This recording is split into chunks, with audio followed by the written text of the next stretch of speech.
transferring that trust to a bank account. It's just sort of a generic concept we refer to as the trust account. Now, anytime something happens, it's perceived as reinforcing. So she sees something that she might be reactive, but she can kind of handle what she's seeing, and we click and treat her for it. Anytime we do something that's reinforcing, that's a deposit. That raises our account balance. That makes her more trusting. Anytime we do something that's perceived as punishing, so she sees the bad guy, we issue a correction, we tell her no, spray with a spray bottle, all those benign things, or like purposeful agitation work, that's a withdrawal, and that's a pretty hefty withdrawal. That's how they teach, is through withdrawals. And what happens is, when our dogs react to something, or we become aggressive towards something, in the simplest sense, the bank has been broken. You've made more withdrawals than you've had deposits. And every dog's different with regards to their inherent sort of account balance. Golden Retrievers, for example, typically have just such an incredibly inherently high account balance that they could be trained all day long through a prong shock collar and you really won't see any negative effects from it. Now, I would never do that to a dog. If he's extraordinary with his temperament, I want to keep him extraordinary. But those animals have an inherent account balance, inherent temperament that can allow them to survive that training with very little risk of behavioral fallout. However, what we're finding with dogs that are just predisposed towards guarding tendencies, Shepherds, Akitas, Rots, sometimes various pit bull type dogs, Prestay Canarios, Canacorsos, all the guarding breeds, and actually we see a lot of Pyrenees have very low inherent account balances. They like their family, and that's kind of where it all kind of stops right there. But what we're finding is dogs that have a moderate to low account balance, what that means is they're just inherently a little bit more suspicious. They got to take a little bit more time to meet someone. They got to get to know them. You got to give them some treats. You really got to prove to them that you're in the club. They're not pushovers. You got to prove to them that you're worth liking at that point. Which for me, I like that in a dog. I do too. I don't want a dog that's just going to let anyone come on over and steal the TV. I want a dog that's like, I don't know you, get out of my house. Right. But within reason and some good social intuitiveness. And she's in a pretty good spot, I feel like, because she's not trying to hurt strangers or anything like that. I wouldn't call her a bite risk. Even if she did get loose, I think she'd just run around barking like an idiot. I don't think she'd be trying to like harm any other dogs or any other people or anything like that. I think maybe some people might get scared of her, but I don't think she'd be really a big risk, if any risk at all. But in the simplest sense, what effectively is happening is when she's reacting, that bank is getting broken.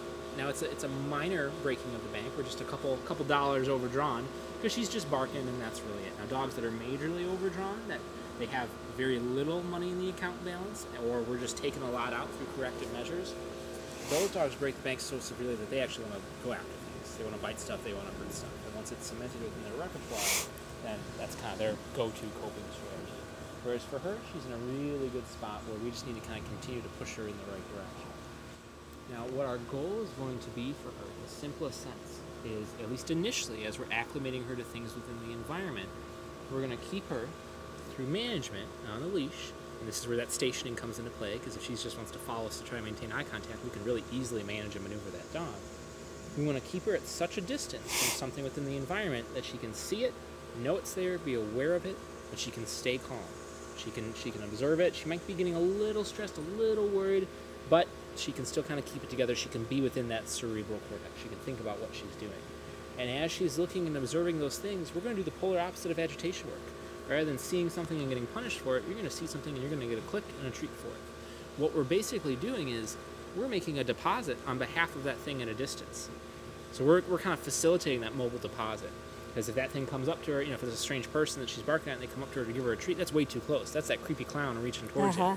So what we want to do is, at a distance that she can feel calm and relaxed, say, that thing that you're seeing, click, it just means a treat for you when you're looking at it. And done consistently over the course of time, in conjunction with that solid med plan, which is going to help facilitate her being calm enough within the environment that we can actually do some realistic training.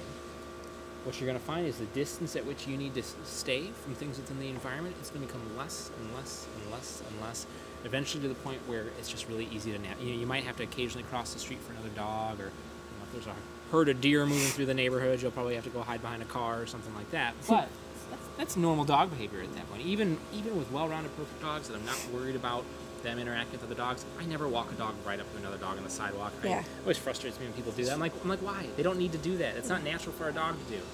It's a human behavior. Dogs, when they meet, they want to come around wide and get in and sniff. When they do come like this, it's because they're about to fight. And then here you have people be like, oh, let's let them all sniff. My dog's friendly. And it's like, mine's not there yet. Or, we all know the drill. Or the worst is little yippy dogs on extended leashes. They just come running towards you, and the person's trying to hit the brake, and they can't, or they're not even paying attention. And it's like, oh my god. One of our neighbors, I think it's like 3 houses down, their dog's always off leash. Like runs around. Oh boy. It's no good. Yeah, that always makes it a little tricky. Oh, gee, yeah. So what our goal is going to be for her, again, it's every walk for her is going to be a working walk, and you probably have to spend some time in the yard. And what I love doing is starting in the house too, where you can just pick a time of day, a certain short window, open the door, leave the glass door in place, and just let her watch the world go by. But you're going to be there, maybe a glass of wine for you, it's your reinforcer, and you're just going to be hanging out, and anytime she sees something, click and treat her for it as she's watching it go by. Let her know that that thing that you're seeing just means good stuff. The studio is going to be perfect because the garage door goes up, and he has it so that it's made of all glass, like windows that came with, and then there's a glass, so it's all glass, and she can see the neighbors, and they actually have dogs over there nice. On the other side of the trees and stuff. But that would be, I think that's going to be perfect to do that in. Perfect. And I have a little couch I can sit on right by the window. So perfect. And just kind of pair it with trees. Awesome. What I also like doing for indoor work like that, and to some degree the yard, is what we call passive counter conditioning. And what I mean by that is having her be aware of something, she can see it, she's exposed to it, but rather than us being there click treating specifically, which really is the most effective way to counter condition her, what we'll do is we'll just load up a Kong with a whole bunch of good stuff, some wet food, something good, and we'll freeze it so it takes a while to work on it. You can even give her a bully stick or something like that. And what you're going to do is you're just going to let her see and observe those things while she's getting that Kong, or while she's working on that bully stick. So it's very passive. We're not actively wearing that trainer's hat. We're just saying, yeah, that's there, but you get to work on something good while you watch it and while you see it. And what I find is long-term passive counter conditioning is a very effective training strategy because it's very easy to do and we're very likely to do it. And I've used it many times myself, especially counter conditioning to an area or a new place. Just my dove at home, for example, was very reactive when I first got him. Extremely reactive due to shot collar usage previous to coming to me. This poor family really messed him up. But one of the easiest ways to get him accustomed to the yard was just every morning you bring him out there, and he, I don't know, for whatever reason, he just loves sweet potatoes. It's like his highest value reinforcer. It's just like chowing down on a sweet potato. We just take him out in the yard and just give him a sweet potato. 5 minutes flat, then we bring him right back in. We chow it down, eat it, work on it, and come right back in. And for whatever reason, that really just completely changed that emotional response around being in the yard. Rather than, oh my God, this is the yard, something bad could happen to me at any moment, I got to be hyper vigilant. It's like, it's my sweet potato area. Love this place. It's great. And it's just a nice, wonderful way to really actively just help them relax. So I like passive counter conditioning quite a bit. I like having a bunch of enrichment items just ready to go. Keep your fridge prepped. I've got 3 dogs at home right now. I've got 4 Kongs per dog ready to go. Yeah. So just in case I need to grab them, etc., it just makes management that much easier. Now she's nice and relaxed. She's looking at us, not even reacting to the plane anymore. Yeah, that's absolutely great to see. So let's see. What I would love to see here, and if you would show us a little bit of kind of what you've been doing with regards to working on some substitution routines, a little bit of our walking type stuff. Yeah, right. And I'd love to kind of see where she's at in this environment. Do you want to try to take her outside, like to walk in front? I'm going to pause this. There's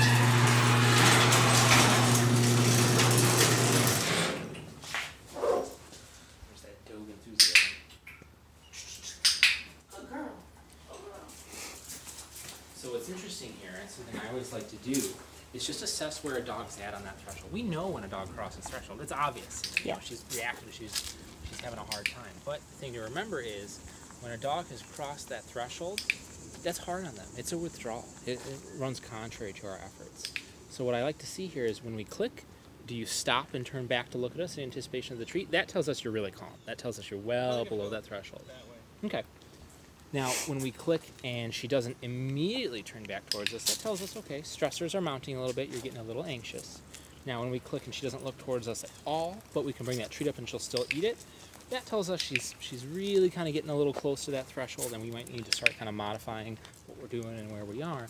And if we're finding that we're clicking, she's not responding to us, and we're bringing good high-value treats that she was otherwise eating right to her mouth, and she's not eating them, that tells us we need to get out of that situation because she is just a hair below that threshold. And any movement, a leaf flying by could really set her off. But I gotta tell you, based on the dog that I first saw, this is just 1,000% better. Oh. And that really is just the power of good medications to help facilitate that training. Yep. And for me, the defining element of meds And Garen's just click treating her just for seeing, even if there's nothing over there, she thinks there's something there. So he's just clicking, when he clicks and treats her just for looking over there, go ahead and bring that treat directly to her mouth, even if she doesn't respond to you. What he's saying is, whatever you think you see, don't worry about it. Even if there's nothing there, it's not about what we think, it's about her perceptions. So anytime she's really looking hard, he's going to be clicking and treating, saying, don't worry about that. And then anytime she happens to look back at him and offer a check-in for stationing, he's going to capture that too. Gotcha. So basically, it's really two criteria. You can look at things within the environment and stay calm, or you can check in with us. That's really what we're looking for. And with any sort of reactive dog or dog exhibiting some anxiety or just some concerns out and about within the environment that prevents them from really responding well to us, we got to remember that we're basically wearing two trainers' hats. We're wearing our behavioral trainer hat and our obedience trainer hat. And it's going to kill you as a pet owner, because if you're like me, you like well-behaved dogs. Yes. You got to know when to wear the behavior hat and Yeah. when to wear the obedience hat. More often than not, you got to wear the behavior hat for some time to get her calm enough within the environment that she can wear that obedience hat, that you can wear that obedience hat. When I first got my dog, for example, highly reactive towards things, anything and everything within the environment. I can recall just doing some life skills work, trying to do some loose leash walking, trying to get him to sit at crosswalks. And very early on, literally our first 2 walks, I could tell, wow, we're going to have to wear this. I'm going to have to set this aside, this desire on my end aside. We're going to have to wear that behavior hat for some time. And it took me 6 weeks of doing work like this to get him calm enough in the environment where he could actually start to work on life skills. Now, every crosswalk he sits, pulls me in a skateboard, he's got left, right, speed up, slow down, stop. He's got a nice little heel. He can switch sides at this point. We've got a lot of fun stuff. But that would never have happened if I didn't understand it first. I'm just going to have to forgo that for now, even if it kills me. I'm just going to have to work on getting you calm and comfortable enough within the environment that you can then ultimately do that. And it's just understanding that you're going to have to break it down into stages. It's kind of like when you're painting a masterpiece. You don't just get it done and do it perfectly. You gotta do this preliminary sketch, and then you gotta make the underpainting, and then you build up color over time. It's a process, and same with kind of crafting our Lexee masterpiece here. It's a process, and right now we're just finishing up with the underpainting. It's kind of where we're at with it. But she's doing good, and she hasn't crossed threshold once. There's a lot of stuff going on here. She's seeing cars. I mean, previously, just that car pulling out, the dog I knew, she would have gone apeshit over that. I mean, she would have lost it. Wow. And for me, the defining moment of whether or not a dog really needs meds is within the reasonable confines of the environment. Can we keep you below threshold? In an environment like this, if I need to be 1,000 feet away from anything, which is basically where she was at, for her to stay calm, I can't give that to you. It's not realistic. It's not feasible. So when that environment is so consuming that she can't even respond to it, that's where we need medications to make life easier for you, to make you relaxed enough that you can actually start to respond. Because otherwise, no matter how good a training we're doing, it's not going to take hold. It's not going to stick. It's like trying to do math at a rock concert. It just won't happen. And there she sees a dove. So go ahead and just plant your feet right there, Garen. Click and then toss a small handful literally at her head. At her head. Yep. And keep tossing a small handful. Here. So go ahead and click. So what we're doing here is we're just doing what we call a scatter feed. So click one more time. So there, it's too much force, so let's pull her back. So let's get her out of that situation. If you want to walk her that way, I'll grab my chicken. Nope. Come on, Lex. Yeah, she's 9 pounds. So we can see that she was starting to mount, she was starting to get very, very close to crossing threshold. We just got to build distance. Now in that case, I'm pretty certain she wants to eat that bird. Yeah. But she's still having a hard time seeing it and getting frustrated not being able to get at it. So not so much a creepy clown. Well, maybe a creepy clown if you hate him so much that you want to fight him on purpose. You know, it's just like a little chicken. Yeah. Yeah. But in that case, we just got to get her out of that situation. Yeah. So that really, technically that's a very minute step backwards, but I would not consider that really undoing much work at all. That's just us. I mean, now if we stood there for 5 minutes and let her go nuts and bark at it in the hopes that eventually she'd stop, that would be damaging. That would be frustration inducing. That would be hard on her. Yeah, we had to deal with that. Sometimes Emmy loves our dogs, and we can even take her to Lowe's and PetSmart stuff. But for some reason, when we're walking her, if she sees one, she reaches that threshold, and she's not. She's not easy because she is so big to hold back. But I also really like this double leash. Yeah, it's a nice thing to have down. We just have the harnesses, and so but I really like this. So now she's not taking treats from us. I don't know what she sees. So let's go ahead and let's take her back. She's kind of reached her threshold. Yep. I think seeing that dove just kind of tipped her over the edge. Now the thing to remember too is that by keeping these interactions short and sweet, that's what allows us to make a lot of good progress. You'd be surprised just by starting small. I mean, literally we've gone, I don't know, an eighth of a mile, just around kind of back here. You know, for her, that's really all it needs. It's a short, sweet time just to understand that the environment is just something good for you. We're not going to make it too hard for you. Her success is really going to dictate the speed of our progress.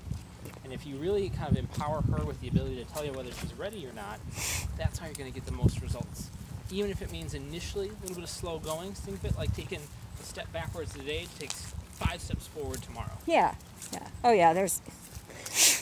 Honestly, we are the kind of people, even if she were to take some steps backwards, I think, we are not giving up. I mean, we just don't. Perfect. Yeah, we are never. My husband is... he's crazy about dogs, period, and animals, and he literally gets furious when he sees that animal cruelty stuff on Facebook, and just like her being dropped off, they gave up. I mean, it just makes him so mad, So yeah, I can promise you that's not going to happen. Oh, I guess I can stop it.